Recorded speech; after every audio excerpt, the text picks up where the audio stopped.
بسم اللہ الرحمن الرحیم۔ کہانی گھاٹ کے محترم عزیز دوستو، السلام علیکم۔ یہ واقعہ ہے حضرت بی بی فاطمہ کی شادی کے 3 دن بعد کا۔ ایک مرتبہ رسول اللہ صلی اللہ علیہ وآلہ وسلم اپنی بیٹی بی بی فاطمہ کی شادی کے 3 دن بعد بی بی فاطمہ کے گھر گئے۔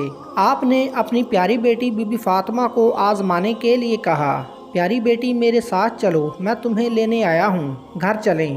تو بی بی فاطمہ اپنے والد محمد صلی اللہ علیہ وآلہ وسلم سے عرض کرنے لگیں، یا رسول اللہ صلی اللہ علیہ وآلہ وسلم، آپ میرے والد بھی ہیں اور اللہ کے محبوب بھی ہیں، میری جرت نہیں کہ میں آپ کو انکار کروں، لیکن میرے پیارے ابا حضور، میں نے آپ سے ہی سنا ہے کہ اپنے شوہر کی اجازت کے بغیر کبھی اپنے گھر سے باہر نہیں نکلنا۔ ابھی میرے شوہر گھر پر نہیں ہیں، اگر آپ اجازت دیں تو میں اپنے شوہر کا انتظار کر لوں۔ بیٹی کے منہ سے یہ باتیں سن کر پیارے نبی صلی اللہ علیہ وآلہ وسلم کی آنکھوں سے آنسو جاری ہو گئے۔ آپ نے اپنی چادر مبارک کو سنبھالا اور پھر بی بی فاطمہ کے گھر کے کچے صحن میں دیوار کے ساتھ ٹیک لگا کر بیٹھ گئے اور حضرت علی کا انتظار کرنے لگے۔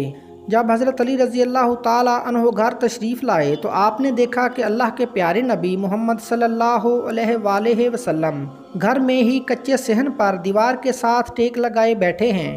یہ دیکھ کر حضرت علی رضی اللہ تعالیٰ عنہ بہت حیران ہوئے۔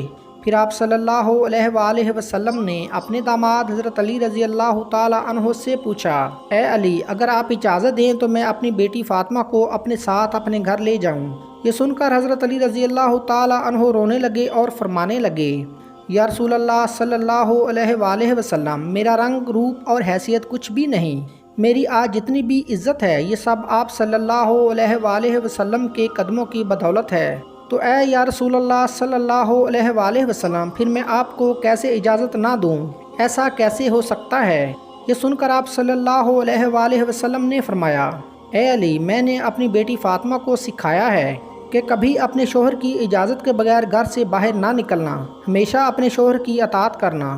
تو فاطمہ نے فرمایا، اے ابا جان، جب تک میں اپنے شوہر علی سے اجازت نہ لے لوں تب تک میں اپنے گھر نہیں جاؤں گی۔ یہ سن کر حضرت علی رضی اللہ تعالیٰ عنہ فرمانے لگے، یا رسول اللہ صلی اللہ علیہ وآلہ وسلم، آپ دعا فرمائیں کہ اللہ تعالیٰ فاطمہ کے ان اعمال کی بدولت مجھے کل قیامت کے دن بھی کامیابی عطا فرمائے۔ اللہ تعالیٰ تمام عالم اسلام کو حضور نبی کریم صلی اللہ علیہ وآلہ وسلم کی تعلیمات پر عمل کرنے کی توفیق عطا فرمائے۔